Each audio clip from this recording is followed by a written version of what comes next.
Jangan sampai habis Natal masih sombong, atau sementara Natal sementara sombong. Soal baju saya bisa sombong, ih, lihat dia pembaju cuci suatu kali langsung apa lah? Nah itu. Jadi Natal itu sekaligus tantangan. Tantangan kita adalah merendahkan diri. Harusnya setelah perayaan Natal ini tidak boleh ada lagi orang yang merayakan Natal di sini ini kemudian sombong. Tidak boleh. Mesti serendah hati.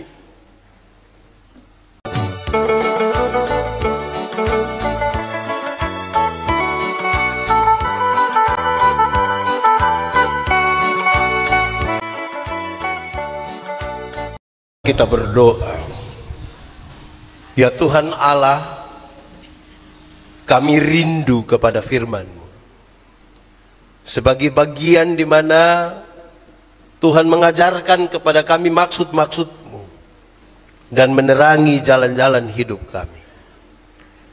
Biarlah kemudian firman-Mu akan menjadi pelita bagi kaki kami sekaligus terang bagi jalan kami. Di saat malam ini, ketika kami merayakan malam kelahiran-Mu, Tuhan jauhkan semua penggoda pencobaan. Dan tolonglah kami Tuhan. Di dalam nama Yesus, Tuhan dan Juru Selamat yang lahir bagi kami. Kami berdoa. Amin.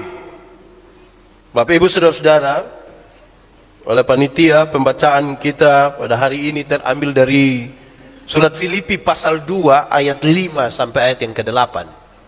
Surat Filipi pasal 2 ayat 5 sampai 8, sejemput jemaat Tuhan berdiri.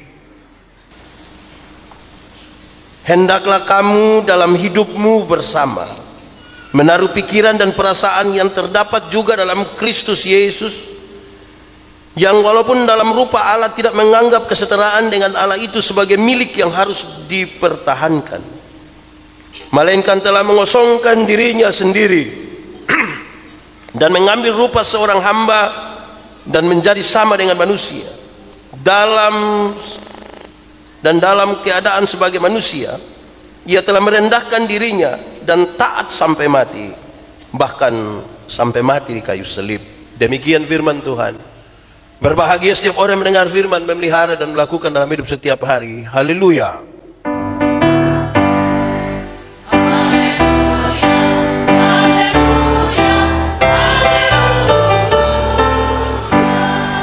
Mari silakan duduk semuanya. Bapak Ibu Saudara-saudara, shalom. Itu terlalu lemah, kuat sedikit. Shalom. Selamat Natal. Kasih salam di samping kiri kanan dulu. Ucapkan selamat Natal.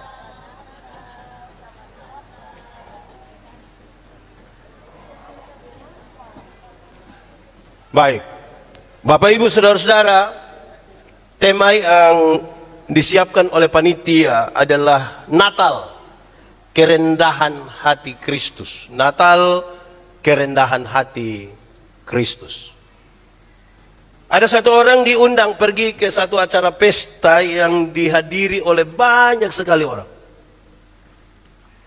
Tapi sayang hari itu hujan. Banyak orang yang datang ke pesta itu cukup berhati-hati. Termasuk yang diundang ini salah satunya. Ketika orang sudah banyak, dia datang sampai di depan pintu mau masuk.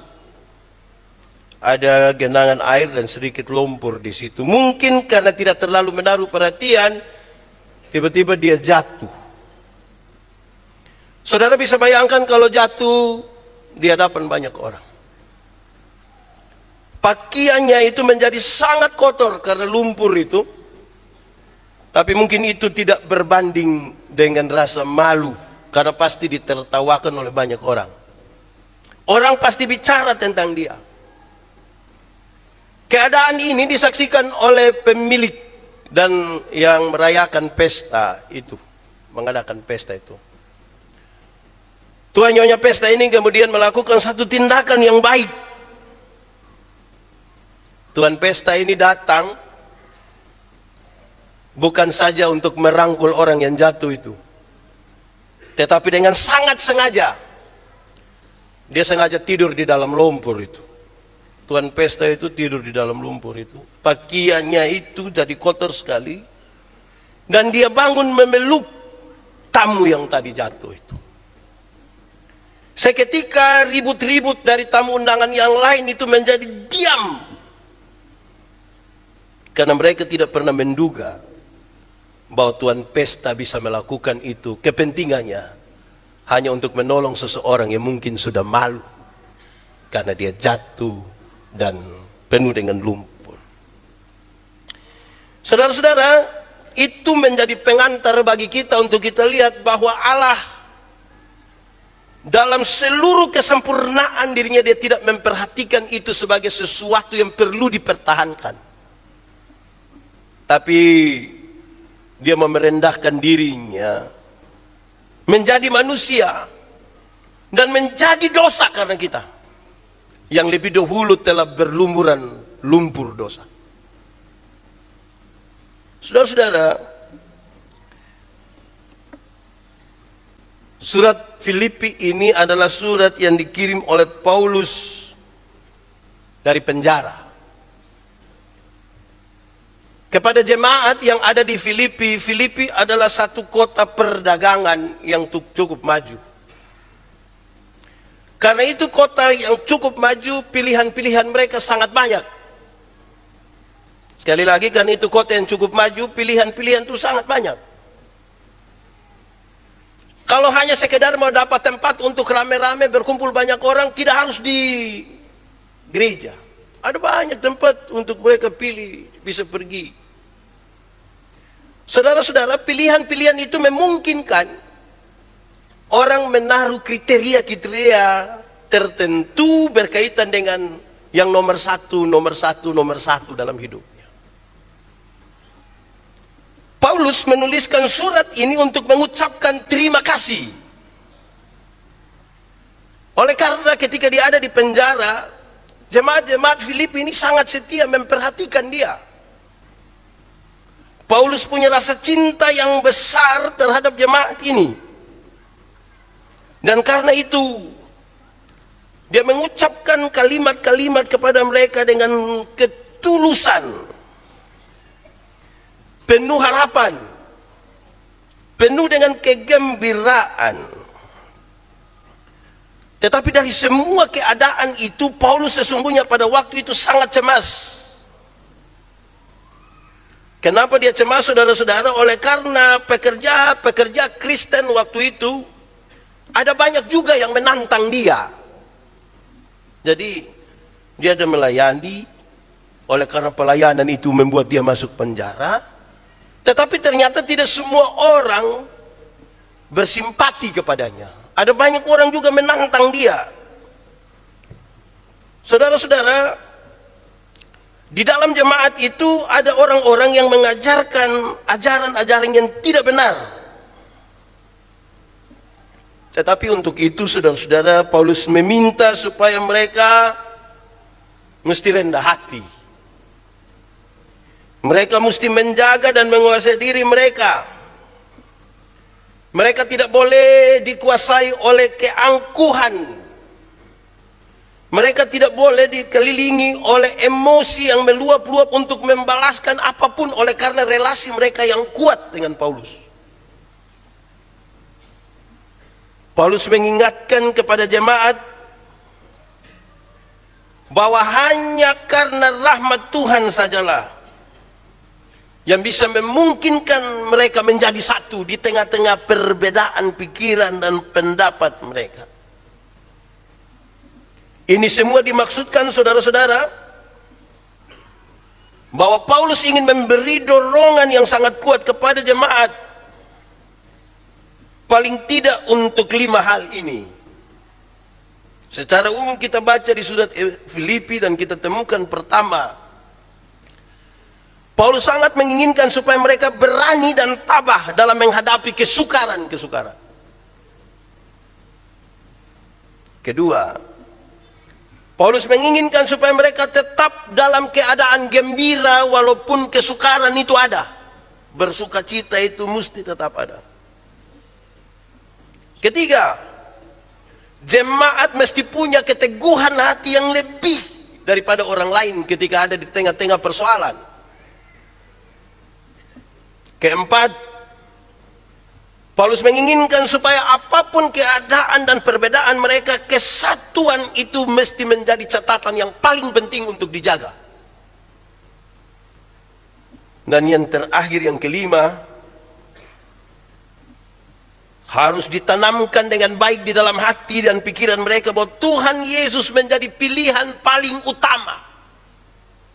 Tidak boleh ada satu pilihan yang lebih tinggi dari memilih untuk percaya kepada Tuhan Yesus sebagai Tuhan dan Juru Selamat. Itu yang paling tinggi.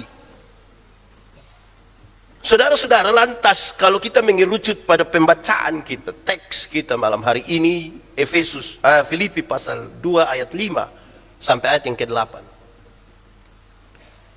Diungkapkan dengan sangat baik tentang ciri utama hidup dari Tuhan Yesus.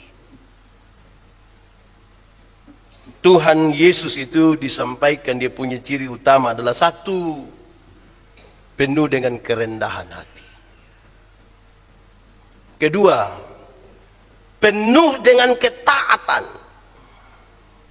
Dan yang ketiga, penuh dengan penyangkalan diri. Diungkapkan dalam teks tadi 3 bagian yang saya kira penting, karena ini menjadi perenungan kita di malam kelahiran Yesus. Tentang kerendahan hati, ketaatan, dan penyangkalan diri. Ayat 5 sampai ayat 8 mengungkapkan itu dengan baik, kerendahan hati, ketaatan, penyangkalan diri. Catatan pentingnya adalah apabila ciri utama yang 3 itu tidak ada, kerendahan hati, ketaatan, dan penyangkalan diri, kalau tidak ada, maka orang Kristen tidak pantas disebut sebagai pengikut Kristus. Karena apa yang ada pada Yesus ini yang kemudian harus menjadi ikutan bagi orang-orang yang mengaku sebagai pengikut-pengikutnya. Jadi pasti saya mau ajak kita renungkan, kita ini ada kerendahan hati atau tidak, kita penuh ketaatan atau tidak, atau kita ini ada pada penyangkalan diri atau tidak. Orang Kristen harus memiliki 3 hal itu dalam hidupnya. Atau yang kedua, saudara-saudara, dalam kaitan dengan itu maka keutamaan diri, pementingan diri, dan pameran akan diri akan merusak gambaran Allah di dalam hidup kita sekaligus merusak persekutuan. Jadi yang kedua ini sesungguhnya menegaskan bagian yang pertama, bahwa kalau keutamaan diri itu yang dimunculkan paling pertama, kepentingan diri yang paling pertama, pameran akan apa yang ada pada diri kita itu yang paling utama, dia merusak gambaran Allah di dalam kita sekaligus merusak persekutuan. Bahasa yang paling gampang dimengerti adalah kalau orang sombong, semua hanya berpusat pada dirinya, egois, itu tidak baik bagi persekutuan dan akan merusak gambaran Allah di dalam hidup kita. Saudara-saudara, siapa yang tinggal di dalam Kristus dan menyembah Kristus, maka dia mestinya merenungkan sampai titik yang paling tinggi, yaitu dia jatuh di dalam kasih yang sangat ajaib. Kasih yang sangat ajaib itu menuntut hidupnya, menuntut jiwanya, dan menuntut segala sesuatu yang ada pada dirinya untuk beribadah kepada Tuhan didasarkan pada kasih dan bukan karena rasa takut.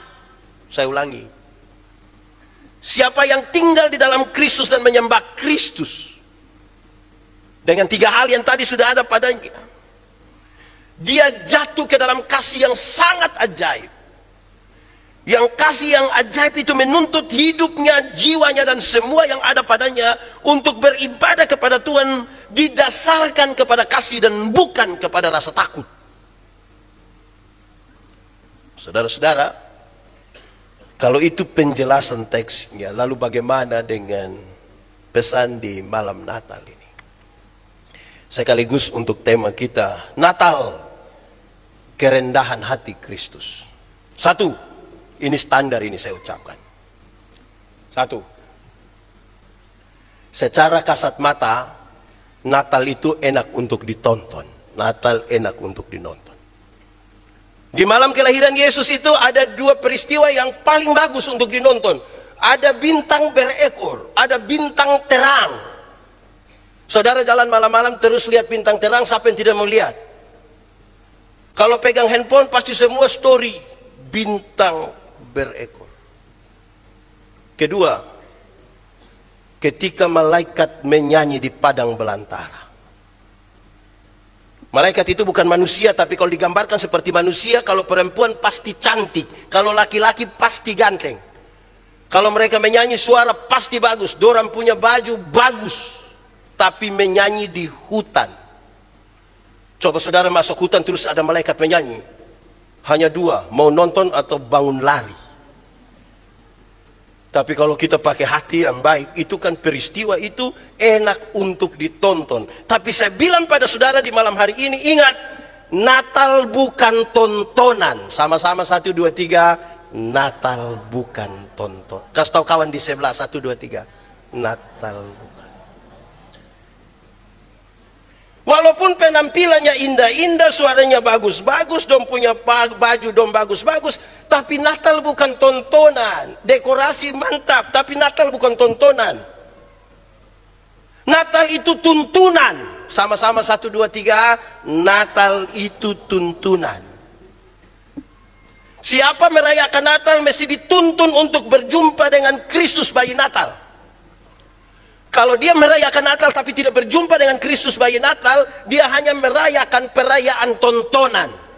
Dan saya bilang pada saudara bahwa teman-teman yang kerja sebagai event organizer lebih hebat bikin perayaan tontonan dibandingkan kita.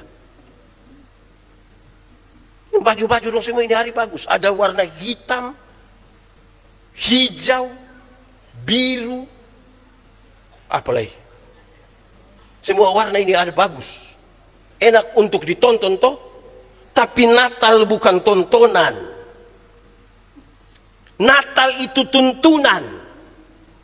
Jadi pastikan malam hari ini saya dan saudara dituntun berjumpa dengan Yesus. Tapi dia bukan sekedar tuntunan biasa. Natal sekaligus juga tantangan bagi kita. Natal yang menjadi tantangan bagi kita adalah tema yang dipersiapkan oleh panitia hari ini. Tema kita adalah Natal kerendahan hati Kristus. Tantangan kita apakah setelah merayakan perayaan Natal ini kita benar-benar rendah hati atau tidak, itu tantangannya. Pakai logat Kupang yang begini, kamu sudah rayakan Natal jadi sedikit alor.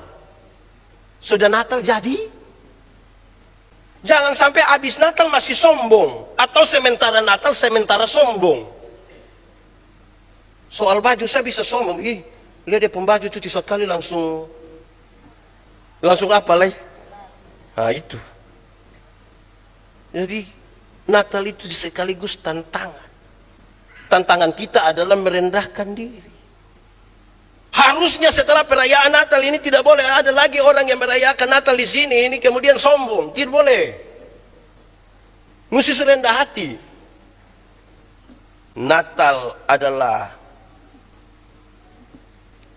tantangan. Jadi sudah bikin perayaan tontonan yang bagus. Jadi Pendeta Yandi tidak bilang bahwa tontonan tidak bagus. Tontonan tetap bagus, penting. Tapi harus ada tuntunan. Dan tuntunan itu kemudian menolong kita berhadapan dengan tantangan kita. Dan tantangan kita adalah merendahkan diri. Saya tidak tahu kenapa ini kemudian menjadi pergumulan panitia tentang kerendahan hati. Saudara-saudara, Tuhan menjadi manusia, lahir di kandang. Apa maksudnya? Bangsa Israel menanti-nantikan Mesias. Mereka ada dalam penjajahan dan mereka menunggu, menanti-nantikan Mesias. Kalau mereka tinggal di dalam penjajahan, maka mereka itu sama kelasnya dengan budak. Tapi dalam pikiran orang-orang di Palestina waktu itu, budak itu kelasnya sama dengan binatang. Budak bukan manusia. Budak sama dengan binatang. Peristiwa Natal telah membawa sesuatu yang baru bagi mereka. Yesus bahkan lahir sangat hina di kandang binatang, berjumpa dengan mereka yang tidak dapat penghargaan dari manusia. Supaya apa? Supaya mereka diangkat menjadi sahabat. Sekaligus ingin menunjukkan bahwa di hadapan manusia, yang tuan, yang budak, yang kaya, yang miskin adalah sama. Itu betul-betul bisa ada kerendahan hati. Saudara, saudara bisa mengalami sesuatu dan merasa sangat direndahkan. Saudara mungkin pernah mengalami sesuatu di mana saudara sangat diremehkan oleh orang lain. Saudara mungkin pernah mengalami ataupun mungkin sementara mengalami bagaimana saudara diolok-olok oleh orang lain. Tapi itu belum seberapa dibanding dengan keputusan Tuhan untuk turun sampai ke dasar yang paling rendah dalam pandangan manusia, yaitu di kandang binatang. Dengan sebuah kepentingan adalah supaya mereka yang hina ini diangkat menjadi sahabat. Kalau Tuhan mengangkat kita menjadi sahabat, sekarang ingin saya katakan dua hal. Pertama, kasih tinggal ketika orang lain merasa kita sangat rendah dan hina di hadapannya, karena Tuhan masih menganggap saya dan saudara itu sahabatnya. Tapi yang kedua, saudara-saudara, saya ingin mengatakan kepada kita bahwa mestinya kepada yang lain semua kita juga menyebut mereka dengan sahabat. Beberapa bulan lalu ketika tema kita tentang nama baik, saya ingat sekali ketika saya sampaikan begini. Orang kaya, orang miskin bertemu, Tuhanlah yang menciptakan mereka. Harga tertinggi dari sebuah kemanusiaan adalah karena kita ciptaan Tuhan. Itu harga paling tinggi. Kekayaan itu adalah penilaian berdasarkan kepemilikan materi. Dan karena itu harga yang paling tinggi itu karena kita gambaran Allah, ciptaan Tuhan, maka itu mesti dipertahankan dan tidak boleh ada hal yang lebih tinggi dari itu. Jangan hanya karena kekayaan kita membuat diri kita menjadi sangat rendah. Atau sebaliknya, ada orang yang karena harga dirinya dia bisa mempertaruhkan kekayaan yang besar. Ada orang bilang, Pak Pendeta, saya kalau orang olok-olok saya harga diri, mau rugi berapapun saya tidak pusing, yang penting saya untuk kepentingan menjaga harga diri, orang bisa mengorbankan materi. Tapi ada orang yang untuk kepentingan materi bisa mengorbankan harga dirinya. Keputusan Tuhan untuk menjadi manusia tadi didasarkan pada kasih yang besar. Dia lihat kita susah. Dia lihat kita ini sudah tidak mungkin lagi selamat.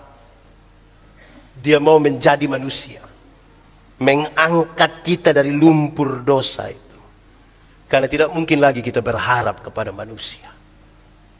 Disitulah dia tidak menganggap bahwa kesetaraan dengan Allah itu adalah hal yang harus dipertahankan. Saudara, tantangan kita selanjutnya adalah ada orang kaya, ada orang pintar, ada orang putih, ada orang macam-macam lah dari segi penilaian-penilaian yang materi. Berhadapan dengan itu, saya ingin bilang kepada kita sekalian, saudara-saudara, ketika saudara menegur, menyapa satu orang yang kelas sosialnya lebih rendah dari saudara, saudara menyapa satu orang yang mungkin dia kerja hanya pungut-pungut sampah saja di sekitar rumah, saudara tidak kehilangan harga diri sebagai satu orang yang sangat kaya. Ketika saudara memanggil dengan kasih orang-orang yang membantu saudara di rumah, saudara tidak kehilangan diri sebagai tuan dan nyonya.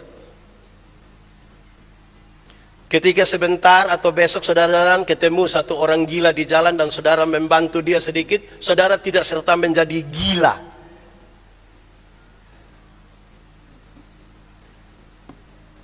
Apa yang harus dipertahankan? Saudara-saudara, ada hal memang harus dipertahankan. Tapi untuk menjadi orang-orang yang disebut sebagai pengikut Kristus mesti memang harus berani turun, harus berani memeluk, harus berani kotor, harus berani untuk banyak hal. Berjumpa dengan banyak orang. Karena kita bicara tentang kerendahan hati. Ketiga, itu yang kedua tadi ya. Ketiga, bahkan Tuhan itu taat dan taat sampai mati. Kerendahan hati dan kemudian taat. Tidak boleh ada satu hal pun yang ada pada diri kita yang memungkinkan kita membuatnya menjadi alasan untuk tidak taat. Ada orang bilang pada saya begini, pendeta, kalau Tuhan itu dia maha kuasa, kenapa waktu tentara-tentara mau tangkap dia, dia tidak kasih tunjuk sedikit kuasa lah, kasih tunjuk sedikit saja. Mungkin orang semua langsung percaya. Bayangkan kalau orang bawa itu tombak, orang datang terus Tuhan Yesus tiup sedikit ya, jatuhlah itu panglima. Pasti dong semua langsung percaya. Terus dia bilang saya, kalau saya yang Tuhan. Terus saya bilang, Andia kalau lu tidak jadi Tuhan. Karena Tuhan itu dia penuh kuasa tapi dia taat. Oleh karena kasih yang besar dia taat. Bahkan taat sampai mati. Kepentingannya apa? Kepentingannya supaya kita diselamatkan. Ada beberapa godaan yang memaksa orang-orang Kristen untuk kasih tunjuk dirinya. Itu godaan pun Tuhan Yesus alami. Ketika Tuhan Yesus mau ditangkap, disampaikan lagi, engkau ini, mulai dari pertama ketika dia dicobai di padang, sampai pada dia mau ditangkap, bukankah kakimu tidak akan tersentuh di tanah, Tuhan akan mengirimkan malaikat-malaikatnya untuk menatang engkau. Pasti kalau kita teman dari Yesus, kita kasih tahu, kasih tunjuk sedikit. Manusia ini kan sombong sekali kalau waktu kita duduk di samping satu orang yang kita tidak kenal, padahal dia pembesar yang terlalu besar, terus sebentar itu orang yang kenal dia begini. Tadi kau tahu kau duduk dekat siapa itu? Tahu kau tidak? Tidak tahu. Itu yang pemilik semua garam di seluruh dunia. Pemilik garam di dunia ini pasti kaya toh. Ada anak-anak dari kampung itu kalau orang datang. Dulu di Kupang ini kan ada geng di sini, geng di sini, geng di kampung. Dia datang bergabung di satu geng, terus itu pulang kampung itu dia pun cerita, pokoknya POE pura tanya saja, tanya. Padahal dia datang itu hanya suruh beli rokok. Tapi dia punya gaya lebih dari yang geng itu.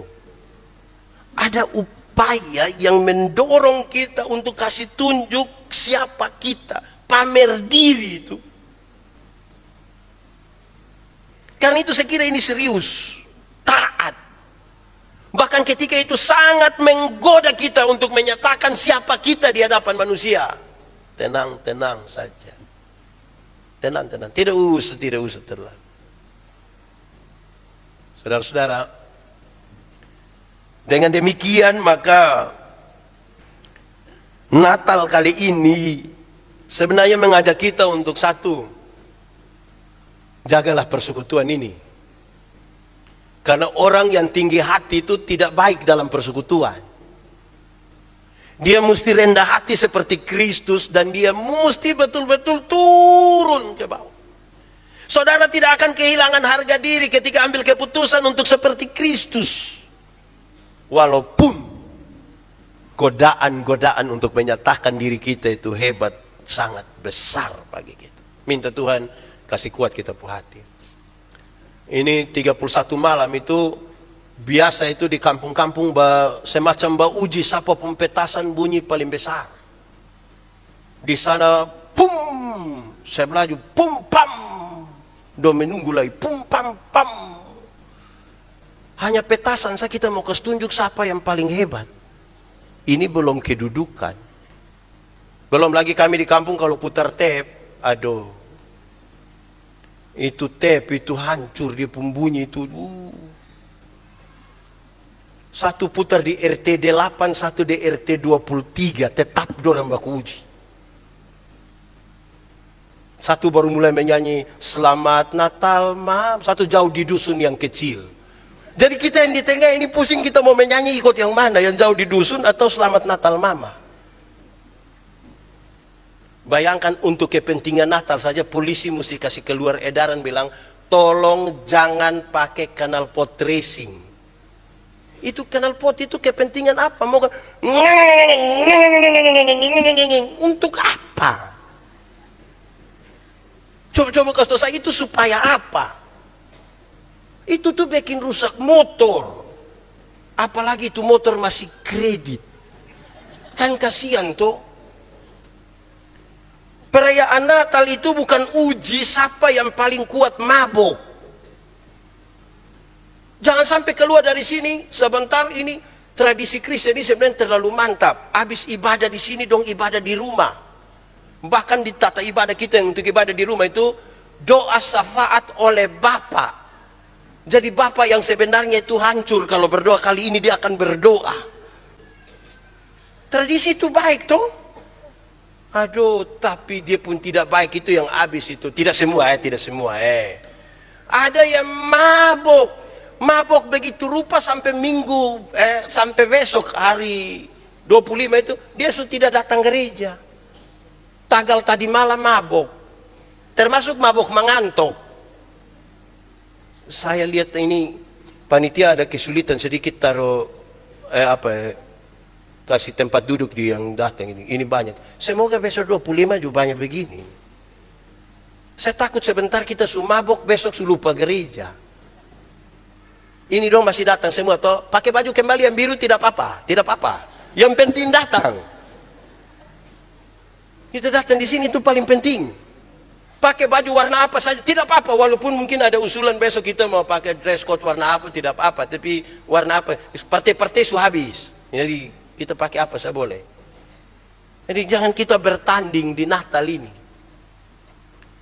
Panitia sudah kasih tunjuk yang terbaik. Bukan untuk panitia yang sebelum-sebelumnya bilang, oh ini kurang.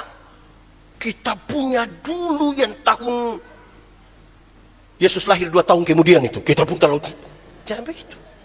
Ini nih ekspresi kita, tapi jaga dia supaya kita tidak usah. Ya usah. Jaga kita hati, rendah hati. Jaga. Tradisi Kristen ini baik ini. Jangan beribut-beribut malam-malam. Kita punya naik motor saja harus pemerintah, harus polisi yang kasih tahu kita supaya jangan ribut. Lalu kita ikut Natal, perayaan Natal supaya apa? Tolong rendah hati. Yang muda rendah hati, yang tua juga rendah hati. Karena kita pun tradisi ini 24 malam ini, habis ini kita akan buat cium.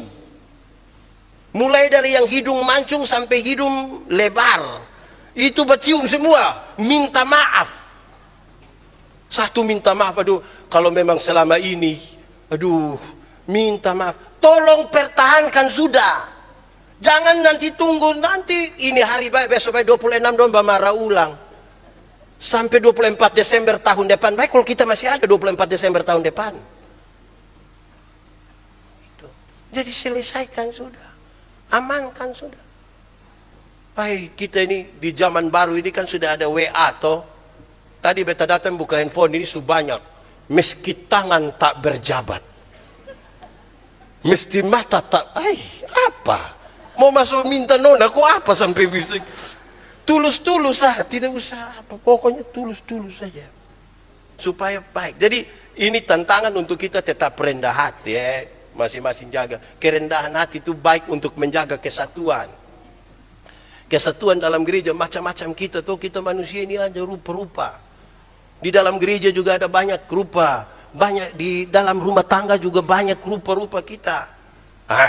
Jaga dengan kerendahan hati Natal itu. Kedua, pesannya supaya kita taat. Taat untuk segala barang. Banyak hal, saya renungkan, saya ini juga banyak tidak taat. Jadi belajar untuk taat dulu. Kita khotbah taat, baru kita juga tidak taat. Taat. Yesus itu taat sampai mati. Saya suka pakai contoh begini. Ini saudara hafalin contoh, tapi saya suka pakai contoh begini. Di Agape ini kan, untuk CD harus katekisasi 1 tahun. Di banyak gereja di Gemit memang rata-rata 1 tahun. Anak-anak yang itu katekisasi itu kalau tidak ikut pertemuan 3 sampai 4 kali, itu tidak bisa ikut CD. Jadi dong datang, taat, ikut. Terus nanti ada yang hubungi pendeta, pendeta, yuk, nanti Desember itu ada tabis CD kok? Ada. Kenapa? Siapa anak yang di Bandung itu? Anak sekolah dokter itu pintar sekali. Tanda pun pintar itu, dosen belum tahu, dia sudah tahu semua. Nah, dia kenapa? Dia mau datang, lalu bisa tabis memang dan dia kok? Dia belum kasasi. Kenapa? Orang lain tuh anak boleh setengah mati kok. Apalagi yang datang gereja di Agape ini kan kasihan. Dong pun bapak dong datang tungguin anak dong katekisasi habis baru singgah makami di situ baru pulang. Dong setengah mati. Nah kok ini dia tidak pernah katekisasi datang mau langsung tabis. Dia kenapa? Ini taat ini juga baik ini supaya ajar bahwa kita semua ini setara ini. Jangan ada satu orang yang karena alasan tertentu kemudian dia merasa bisa lebih dari orang lain. Kita semua belajar untuk taat.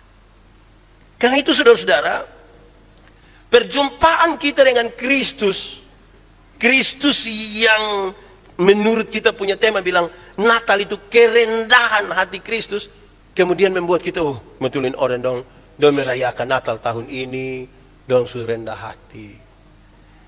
Tadi saya bilang yang tua juga rendah hati, yang muda juga rendah hati, toh taat semua. Kadang-kadang kami orang tua di kampung ini baik, tapi nanti dia bilang, saya lahir duluan. Kalau dia tidak datang, maaf saya tidak akan pilih dia. Tuhan yang Tuhan habis keseturun di bumi. Apalagi kita yang lahir duluan. Di zaman yang hanya pakai tustel. Di zaman sekarang sudah digital. Kita hanya lahir di zaman tustel, kita rasa kita sudah lebih dari Tuhan. Rendahkan diri, taat pada perintah Tuhan toh. Memang dua zaman ini sudah berbeda, yang lahir di zaman tustel dan yang lahir di zaman digital. Yang di tustel itu kan dia film hanya 12, 24 dan 36. Itu pun yang 2 ekstra tuh 1 habis di studio. Jadi kita foto itu betul-betul mesti jaga gaya.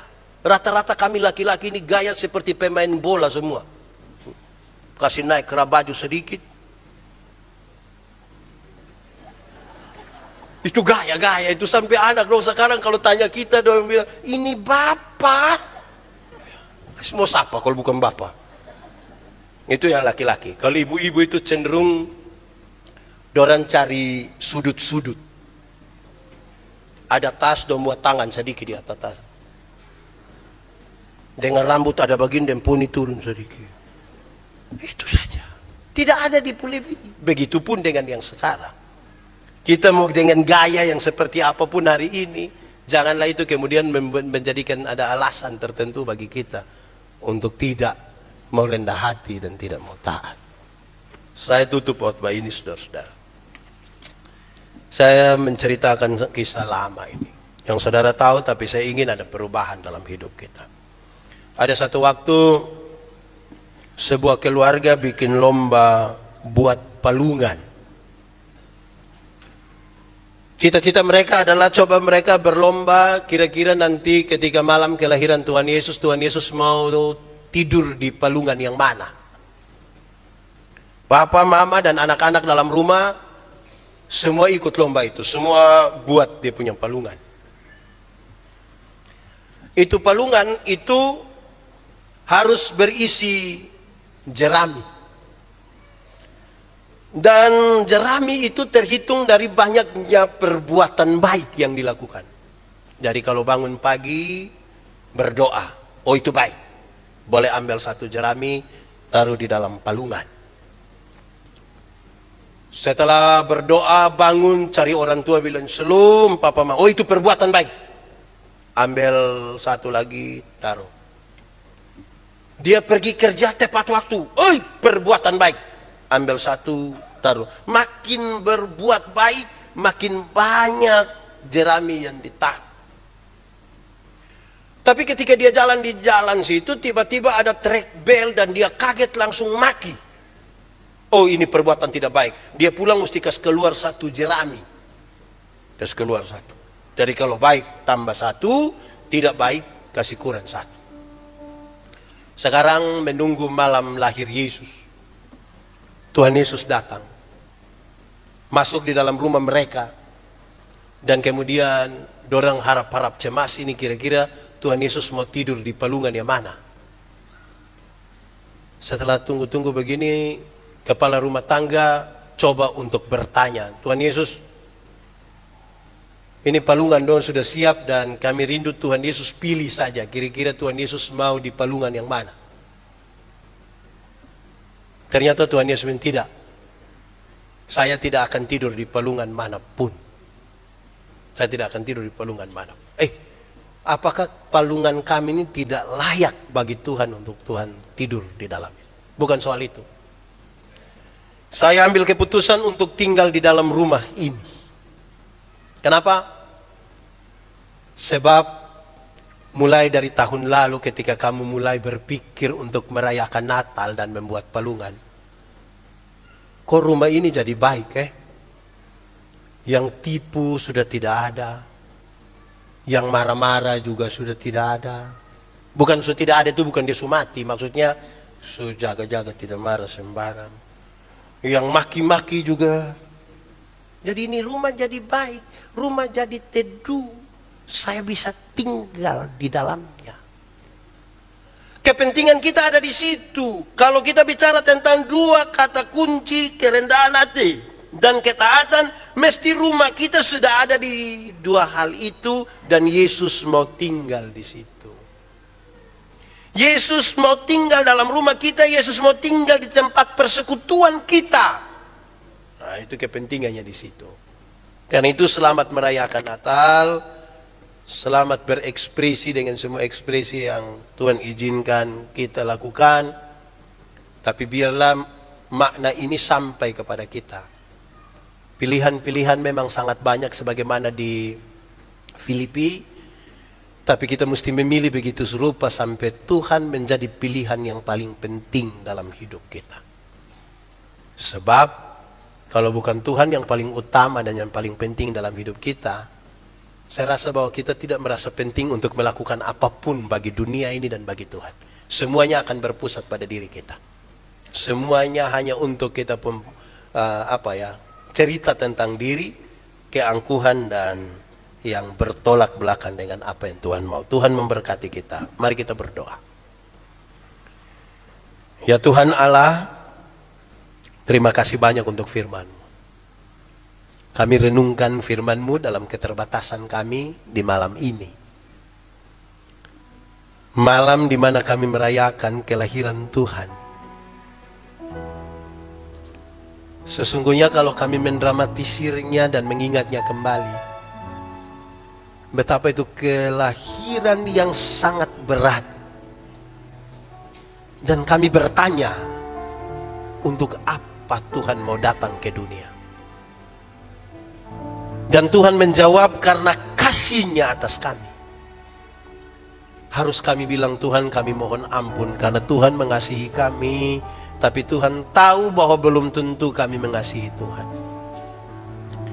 Harus kami bilang, Tuhan kami mohon ampun karena Tuhan mengasihi kami, tapi belum tentu kami mengasihi orang tua, anak, kakak, adik, ipar, mertua, mantu, atau teman-teman kami.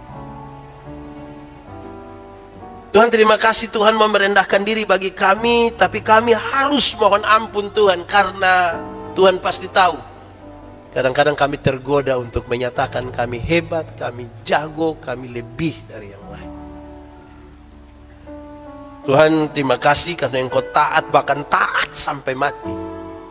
Tapi Tuhan tahu bahwa kami selalu punya alasan untuk tidak taat. Kasihanilah kami Tuhan dan tolonglah kami. Biarlah Natal ini menjadi satu titik balik bagi kami, yang ternyata tidak ada kasih, tidak setia, tidak ada ketaatan, dan tidak ada kerendahan hati. Terima kasih banyak Tuhan. Di dalam nama Yesus kami berdoa. Amin.